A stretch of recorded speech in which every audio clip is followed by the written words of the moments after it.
All right, everybody. Hello. How are you guys doing today? Hope you guys are doing well.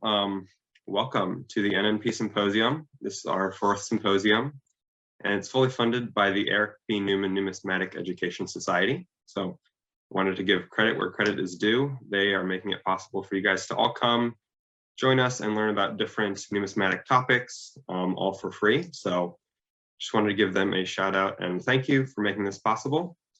I will go over a few housekeeping items before I introduce our speaker. This is being recorded, as are all the NNP Symposium presentations for this year. So if you missed one you wanted to see, or you want to watch one again, whatever the case, they will all be available on our website roughly 2 weeks after this symposium. So I believe that's April 25th or so. So you can always tune in and see the recordings. If you follow our social media, we will be posting updates on the recordings and everything you need to know about that. So you should definitely follow our social media and take a look at those when they come out.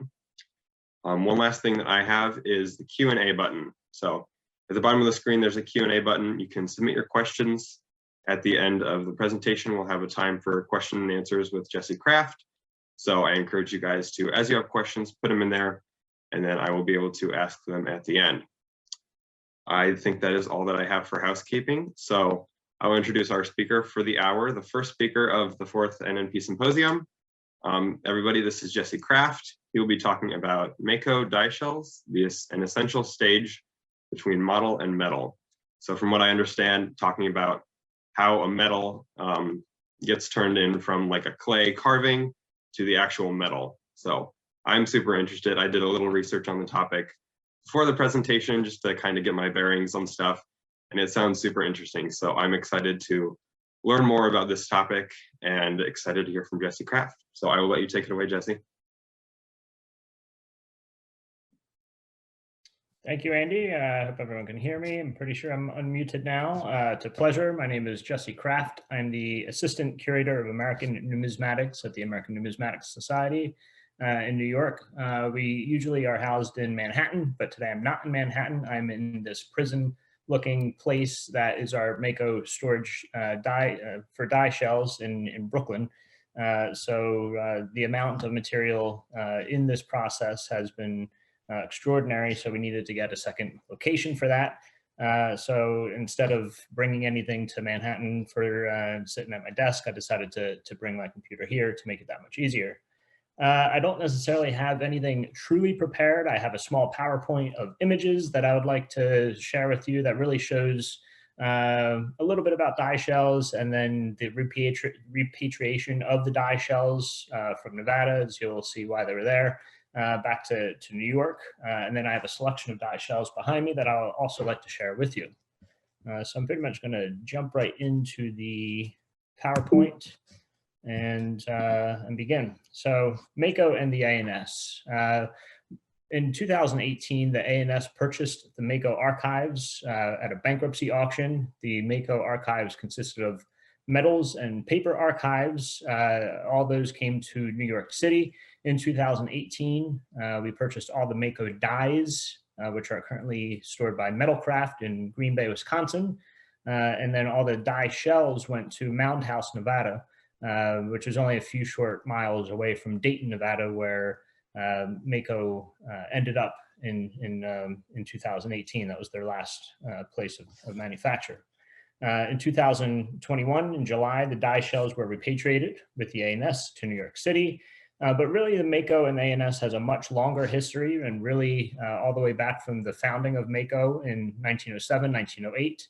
The ANS was actually the repository for the MACO dies for the first decade or dozen or so years of MACO's existence. They were a very small place and could only really house a Janvier reduction machine, which is something that we'll get into. And they didn't really have storage. They didn't even have a press. They didn't strike their own metals. They outsourced all the metals production, and we held the dies. So we really do have a long history with the ANS, or with MACO that didn't start at 2018. And most of our metals that we had struck, the ANS has a long history of commissioning metals, that most of them were struck by MACO.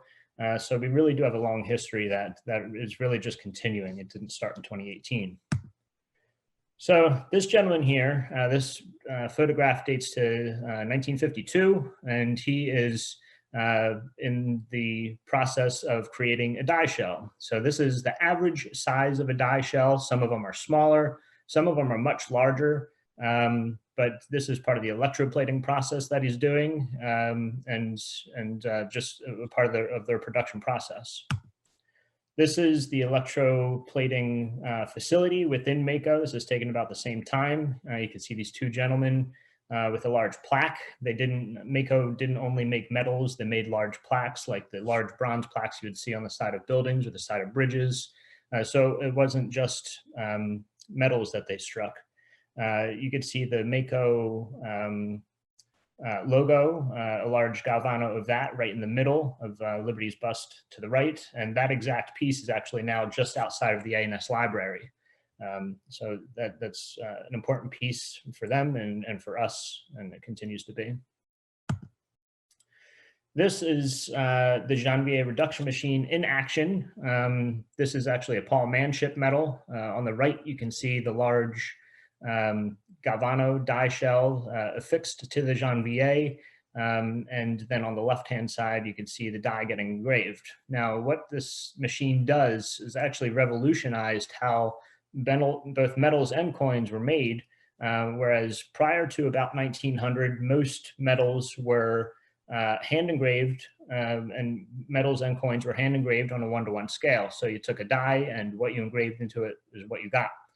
There were earlier versions of pantograph machines or reduction machines. They weren't nearly as effective as the Janvier, and a lot of them were just kind of one-off unique machines. So this machine, the Janvier pantograph in particular, revolutionized it because it was during the industrial age and they were kind of mass produced so that a lot of different mints can purchase them, including MACO. MACO was the first mint in the United States to purchase it, to have one in the country, even before the US Mint, a couple of years before the US Mint. So what it did was you affixed the die shell to it, again, here on the right-hand side, and then a small needle traced the design and at the same time engraved it into the die at the same time. You can do many things with it. It wasn't necessarily exactly how it was. You could take a positive, engrave it into a negative, or vice versa. There are also versions of it that did 3-dimensional, not just bas relief or low relief artwork. So it really was an amazing, amazing machine that completely revolutionized how metals were made. This machine really, its heyday was only about a century long, and by 2000 or so, digital methods of creating dies have since replaced it, both in private mints and the United States Mint as well. So here is 2 Janvier pantographs at MACO. They're doing the same metal as that was in the previous. You see a gentleman working on the Janvier to the right, inspecting it. So that kind of gives you gauges how big the machine was. And this is actually the obverse and the reverse of the same metal, the Paul Manship metal. Here's another view of one. So again, a nice, really interesting machine in its own right. And again, just completely revolutionized how pieces were made. This is a more modern piece. You can see it's a much larger die shell. This was also at MACO, but again, a more modern pantograph. This isn't a Janvier by this point. This is another machine, another production, but does the exact same thing. So here's a die shell. This is actually the reverse of the 2009 Lincoln Wheat Cent Centennial. It was commissioned by Dick Johnson and Mark Schlephorst to, again, commemorate the 100th anniversary of the Lincoln Cent. And it shows Victor David Brenner at work, Abraham Lincoln in the background. And then a famous quote of Brenner, "My mind was full of Lincoln." This was reproduced This quote was reproduced over and over again in newspapers in August 1909 as the Lincoln Cent was being released, and Brenner was getting interviewed over and over again. Of course, we all know about the famed initials, the VDB initials controversy that ensued, and all this was kind of happening at the same time. On the right, you can see is a close-up of the same piece. It's essentially Brenner's forehead and eyes and nose, but to the left, you could see a dot, a kind of sizable dot, and that is where the pantograph needle started. And then it worked itself, went around and around and around in circles and worked itself outward. And that is what the needle traced, really the remnants of the needle tracing. And at the same time, it engraved the die. So you can actually see the work that it did. And you can, from this, you can actually tell if a die shell was used, if it wasn't used. We have many, many die shells, about 30,000 die shells here that we got from the MACO archives, and not all of them were used. Some of them were kind of like pattern or experimental pieces that they chose not to use for one reason or another. Of course, the majority of them were used and resulted in dies being made so that metals can be struck. This gentleman in the middle is Rob Vigdeveen. He was essential both in 2018 when the ANS acquired the MACO archives, and then again in 2021 when I had to go to Nevada to pack up all the die shells. But in the back, you can see how the die shells and the dies were stored in the MACO facility. The two shelving units to the left are all the die shells, and they're just kind of leaning up against one another. And then the two shelving units to the right are all the dies. So this is how they were stored in Nevada when we purchased them. Here's kind of a close-up. Again, just kind of laying on top of each other. To the right, you can see at the time she was our executive director, but now she is the president of the ANS, Ute Wartenberg, working on the die shells and getting them together. This picture to the left, as numismatists, is a little heartbreaking. This is how some of them, how we found some of them. They were kind of just tossed on top of each other. We're taking much greater care of them now, but at the time, you know, MACO were not a bunch of numismatists. They were factory workers and metal makers. So they didn't necessarily have the numismatic or curatorial touch that a lot of us have, and that's just kind of the result. But we, again, taking much better care of them. To the right, this is also from 2018, we actually had a photographer, Lou Mena Photography, come out and photograph as many die shells as he could. He had about 10 college students come out in the summertime to help him. So it was really a whole production process that happened just to get it packed up, photographed, and then they were stored there for about 3 years. This is how I found the die shells. This is them packed up in Mound House, Nevada, to the left. This is Rob Vigdeveen again and myself working on them to the right. You could see the blue shelving units now all packed up to the left. And this is actually, the boxes was only about a third of the material on the left. And this is the other 2/3 to the right. So it really was a massive, massive project.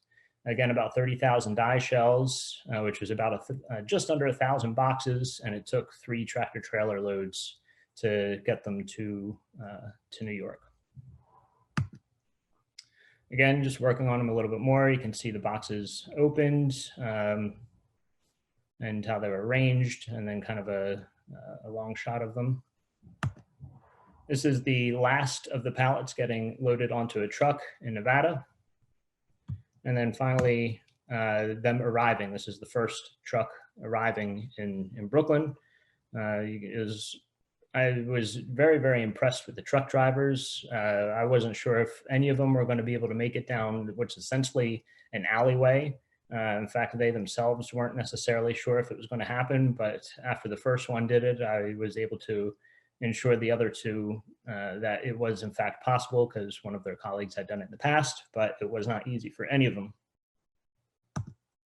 This is me unloading some of the pallets. It's backbreaking, dirty work, but it's all for the better good of numismatics, so it's completely worth it in my opinion. And then to the right, Chief Curator of the ANS, Peter Van Alphen, our Deputy Collections Manager, John Thomason, and then myself. This is just after getting the last of the third truckload into place. So that is it for the PowerPoint. I am going to now just show a bunch of die shells. I have some die shells set up behind me, and I'll bring them up close. I'm going to put on a pair of gloves because, again, they are rather dirty. And in this process, hopefully by the end, you'll have a better understanding of how both metals and coins are created. So we have a few of these. Sorry if I turn my back to you, but I have to pick them up. I have only found so far 2 clay models, both of the same metal, the obverse and the reverse. This is for the, I forget the name of it, yeah, only 2 clay models. Most of the time, clay models are destroyed in the process or thereafter, but this one was actually used for presentation purposes by MACO. Whenever they went to exhibitions, they would sometimes rent a table to promote themselves. So this is a clay model, and this is in the artist's hand. This is what the artist actually created, and from that, they would make plasters from them. So I actually have 2 plasters here. One shows Ronald Reagan. So as you can see, they're of the same size, a bit thicker. This one dates from 1980, so as he was becoming president. And then another one of actually Barack Obama. This is an unused inauguration medal, so this is not the official this is not the official inauguration medal, but one that says Linda Privy made. So it's a profile of Barack Obama. So from that, most of it from about 1907 to about 1975 or 1976, they made galvanos out of it. So this is a galvano. This is actually a rather famous design. It's the 25th anniversary of the Medallic Art Company, and I like to show this one off because it actually shows a Janvier machine in progress of creating a die. So it's a cool design, and it actually shows what I'm trying to explain. As you can see, they're rather thin by this point, but still the same diameter. And from this would get affixed to the Janvier, and then again, starting from the middle, and then slowly working its way out. It'll take many, many hours, usually about 30 hours for something this size to be reduced. Sometimes they would use negatives. Most of the time they would use negatives to produce a die. But if they knew that they were going to have to make many dies, they would actually create a hub. And in that case, they would often use a positive. So this is not a positive, this is another negative. But I just want to show you that even though they are metal and heavy, they can actually indeed break. And this is actually an unfortunate break. I did not break it. This is how I found it. This is actually the first die shell that I saw in Nevada. It was on top of a box. And it's actually also one of the earliest die shells that MACO made. This is die number 1909-5. You can see 9-5, which is the date, and then the number of die shell that was made in that year. This was one of several Lincoln medals that was made in that year for obvious reasons. Another important Lincoln medal is obviously this piece. This is the Victor David Brenner Lincoln portrait, which was then used to create the Lincoln cent. This one is not the original one, but was one of the several copies. So this one actually is a positive. It's raised just like the finished metal would be. This was not originally a MACO product, but after Brenner's death in 1924, some of his material went to his brother Samuel. And then in 1929 and 1931, Samuel actually sold MACO a bunch of Brenner's material, as well as the copyright to them. So in 1931, MACO acquired the copyright to the Brenner plaque. I also have here a negative of the same piece, and this is a much later one. This one actually dates to 1909. I'm sorry, not 1909, 2009, and is the obverse of the piece that I showed you, this Mark Schlepphorst and Dick Johnson medal.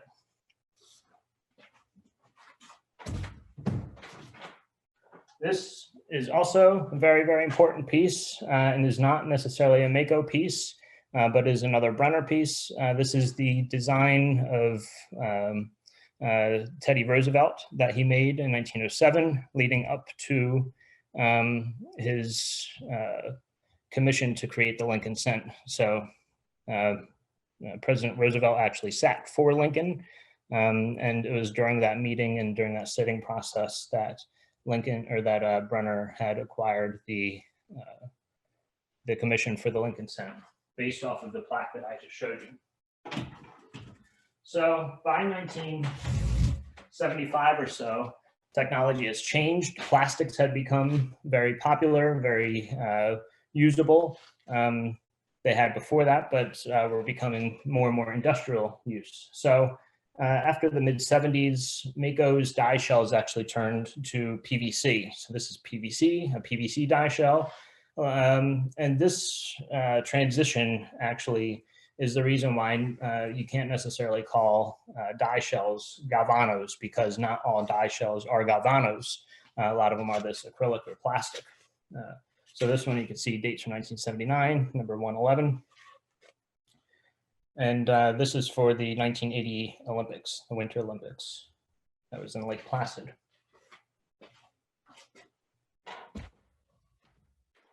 And I mentioned that they made large plaques. They also made some small plaques. This is actually award for Distinguished Service Award, and it was given to Kenneth Lay, whose name may ring a bell, but he was actually the CEO and founder of Enron. So he is actually more infamous.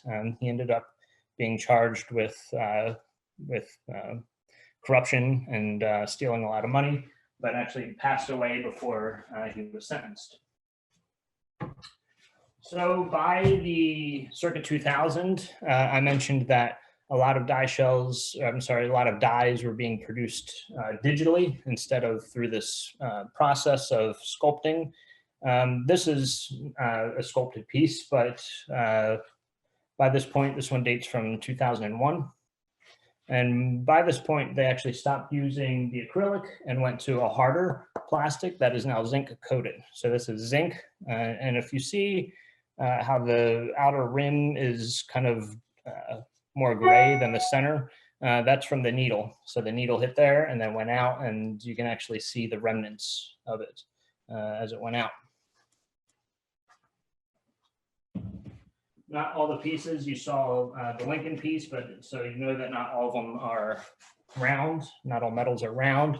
There's a very famous piece by R. Tate McKenzie showing skaters.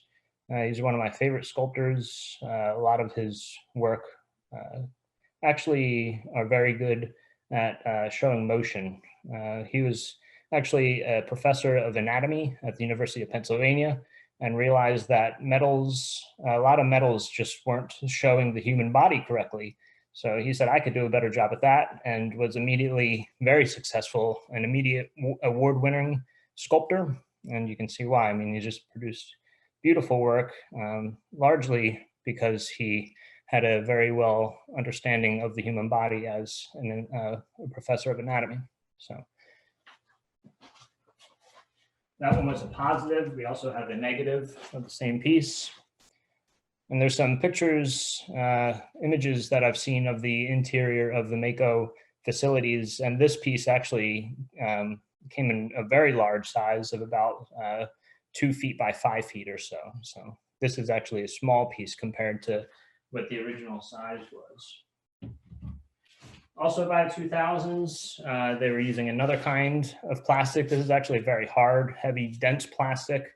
But again, just to, it was cheaper. It was probably easier to make these than it was to make a Galvano for a die shell. So this whole process eased them up a little bit, but was hard enough that the Janvier didn't mess up the design.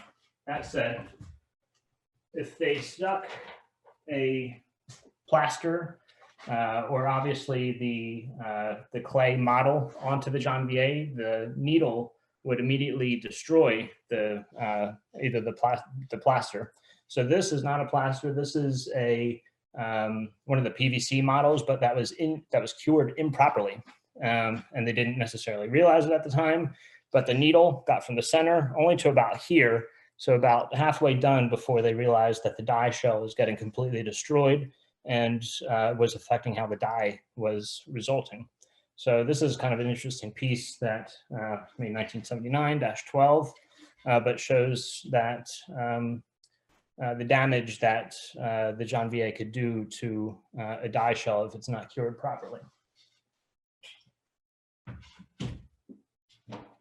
This piece here, I just want to show, it shows Clyde Trees, a little bit more about MACO history. He was an extremely important person in MACO's history in kind of developing them into the company that they became. He is not the founder of MACO, but was a partner that joined in about 1920. And the Weil brothers, who were the founders of MACO, were sculptors themselves and really made a lot of the early metals just for their sculptor friends. But when Clyde Trees came on board, he's the one who really promoted them and was able to get a lot of different organizations, universities, companies, etc., to want to make metals. And it was under Clyde Trees that they began employing other people. Originally, just the two brothers. So he began hiring people. He found them a permanent location, and really just expanded the company in ways that the brothers didn't actually even want to.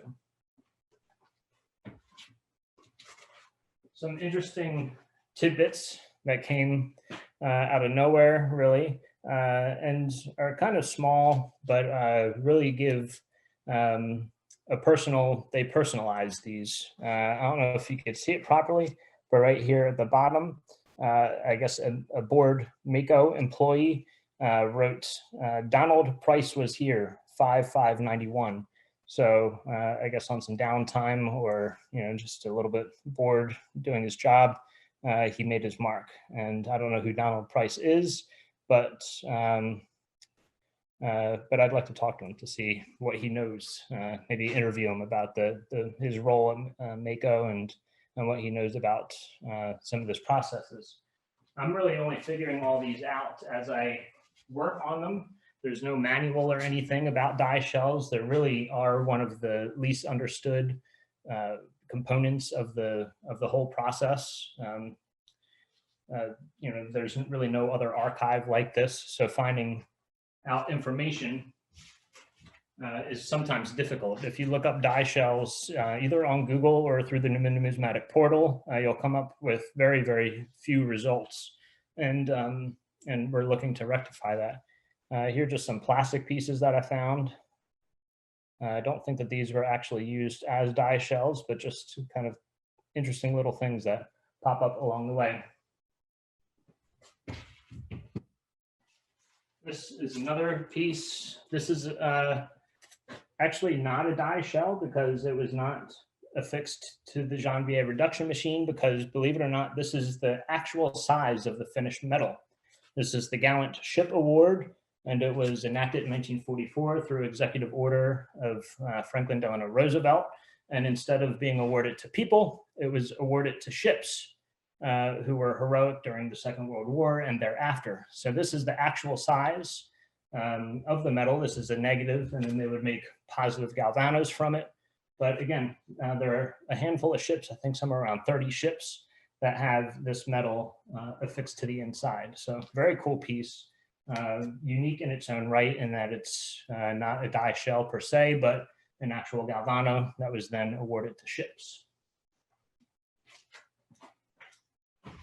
Some of the pieces that I showed have these electrodes hanging off of it. This is part of the electroplating process to make the die shell. Some of them have it, some of them don't. Yeah, just kind of a cool component that still exists on some of them. Other pieces, there's a small plaque, or actually a kind of large but not gigantic plaque that has a different kind of electrode on it, kind of this thick wire.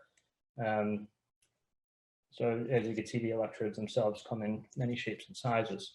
This blue material is kind of like a powder coat. As you can see, it wipes off fairly easily, and is just to protect the copper.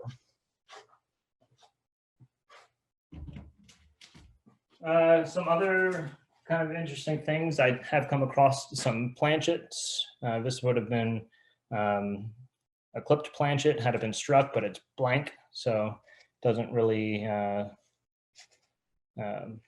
isn't in a clipped piece. It's just a clipped blank planchet. And the last piece I have is one of the larger pieces. It's actually one of the Society of Metallists, but it shows kind of how crude some of these die shells are. You can see that it's one of the PVC pieces, but wood is just used, just simple plywood, while the die shell itself, or the PVC piece, is square. The entirety of the die shell had to be round in order to be properly affixed to the Janvier pantograph. So instead of using more PVC or anything like that, they literally just glued wood to it and then drilled the holes in it so that it could be affixed to the Janvier pantograph. So that is really the last piece that I wanted to show you. As far as, actually, no, I do have one more. I don't know what these were made for, but as you can see, it's a Franklin $50, not produced by the Mint in like 1993 to about 1996.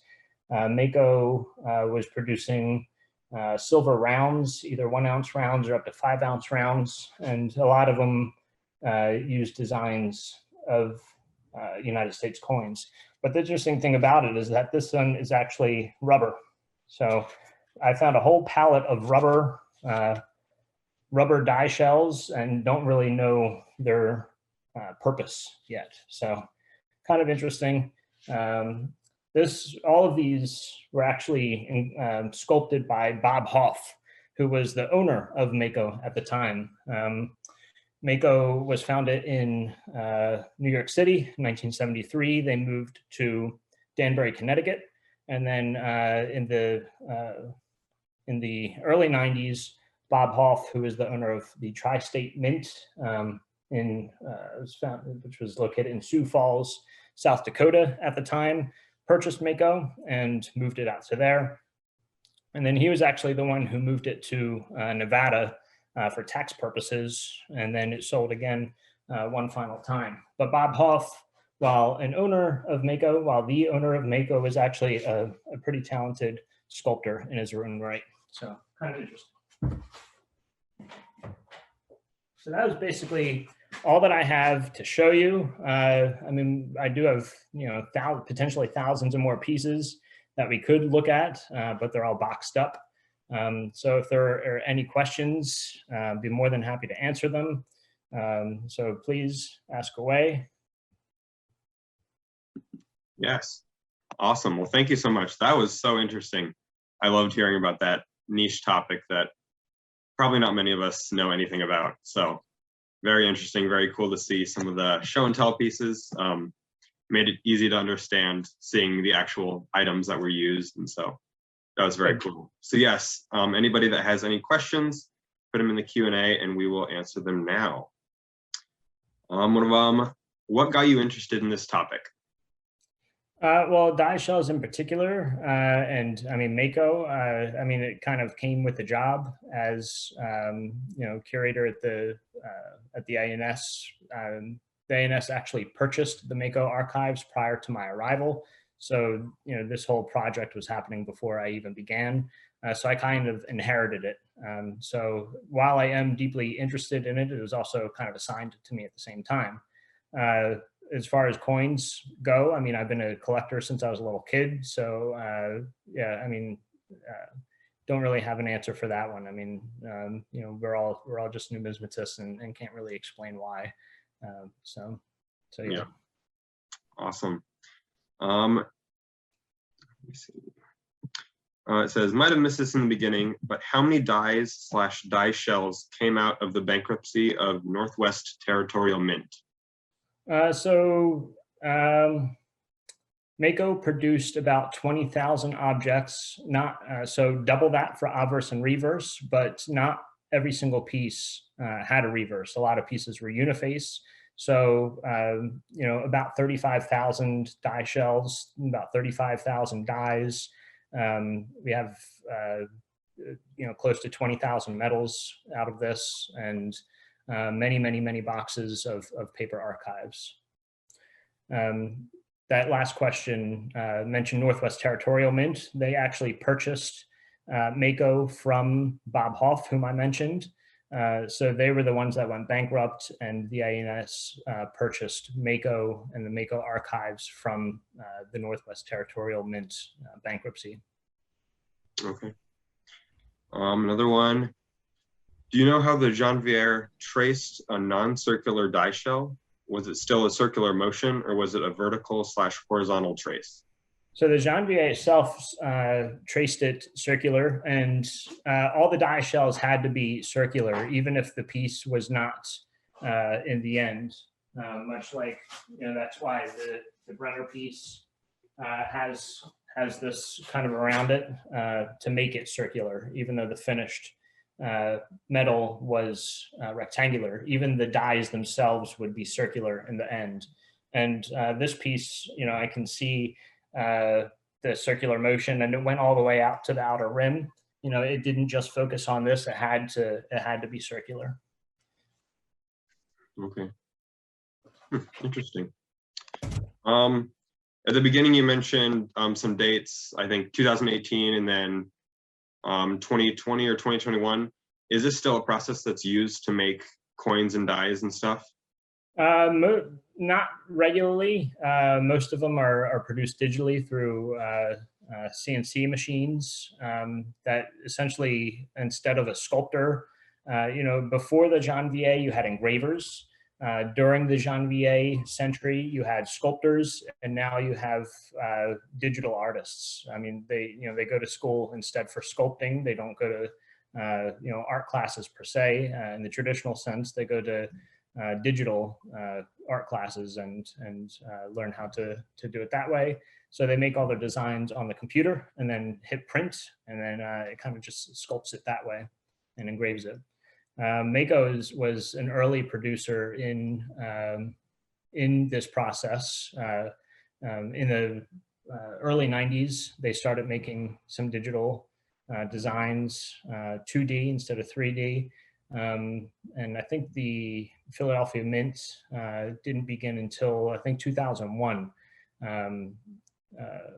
We had Joseph Mena actually as a guest speaker at one of our online programs, and he went through the process. Joseph Mena is the chief engraver at the United States Mint, and I think it was in 2001 during one of the state quarters he had introduced the digital process to the federal coinage, whereas there were some private mints already experimenting with that, including MACO. Interesting. Another one, how do you learn about this topic? I know you said there's not many resources on it, and so how do you even go about starting to learn more about die shells and how they're made and everything about that?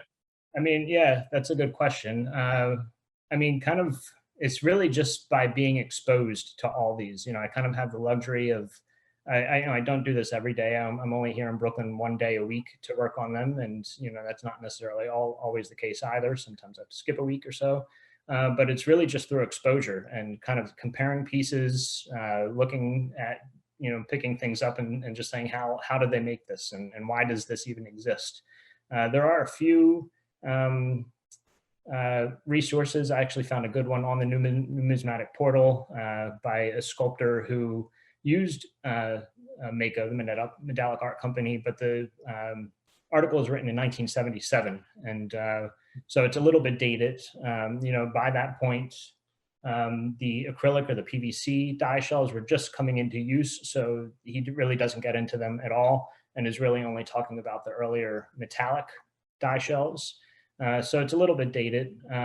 So there are a few kind of nuggets of information out there, but really, I mean, just like anything, it's through exposure and just getting to view, literally tens of thousands of these and comparing them with one another. Eventually, I mean, we are actively cataloging all of this. So, definitely by the end of this process, we will be able to let everyone know more about these through various publications, both online and in physical print.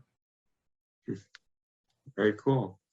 So there are no more questions in the Q&A queue, I guess. And so if anyone has a question, put it in there now so we can make sure to answer it. I'll give a little bit of time in case any of them pop in there. Yeah. And one thing I want to talk, also kind of clarify, and I mentioned this a little bit, is that, while I'm able to show you how this was done through the Medallic Art Company in particular, and so, it's kind of specifically focusing on metals, this was also how coins were made. So it's not necessarily, kind of a niche medallic art sort of thing. It's really how all of numismatic objects were made throughout the 20th century. Including the Philadelphia Mint. In fact, MACO was responsible for creating specific hubs and die shells and dies for the Mint when they were unable to. A lot of the New York-based sculptors, including Victor David Brenner, used MACO on a regular basis, and even his Lincoln Cent design, once he had the full models, it was actually MACO who made the die shells and shipped them down to Philadelphia. By that, I mean, Victor David Brenner lived or worked really only a block away from MACO, so he could literally walk to them and use their services at any point. Whereas, the U.S. Mint was, 100 miles or so down south, and then he had to deal with the bureaucracy of the federal government. So I really do consider MACO to be the sculptor's mint more than the mint itself. A lot of the sculptors who we're familiar with, like Brenner, Weinman, Fraser, they made coins, but it was often only one or two coins where they produced, sometimes dozens of different designs and metals for through MACO. Very cool. We do have another question in the queue. What is the long-term plan for the dies and die shells? And will ANS keep them all? That is something that we're talking about internally all the time. I mean, space and money is a factor in all of this. We don't necessarily have plans to keep all of them, but we are by no means going to disperse all of them either. So yes and no is the short answer to that. But it is something that we are actively discussing. So. Sorry, I can't give more of a complete answer for that one, but something that is. You'll know later. You'll know down the road what the plan is. Yeah, if you see them pop up on eBay, you have your answer. Yeah, that's the answer. Awesome. Well, there are no more questions, and we've given a bit of time to put more questions in if they have them. So I think we can wrap up for this presentation, but thank you so much, Jesse, for your time and your knowledge on this topic. Super interesting. I learned a ton. I'm sure everybody that attended learned a lot about this topic. So thank you. Yep, thank you for having me. And if there are any other questions that pop up, I'm sure that you can get a hold of me through the Newman Numismatic Portal, and yep. Don't be afraid to ask. That's what we're here for at the ANS. Yep. Thank you. Awesome. Yeah, thank you guys for all for attending. We hope you can attend more NNP Symposium presentations happening today, Saturday, and Sunday as well. So you can check the schedule for all the links and see what presentations are coming up next. So we hope to see you at another presentation. Have a great day, everybody. Bye.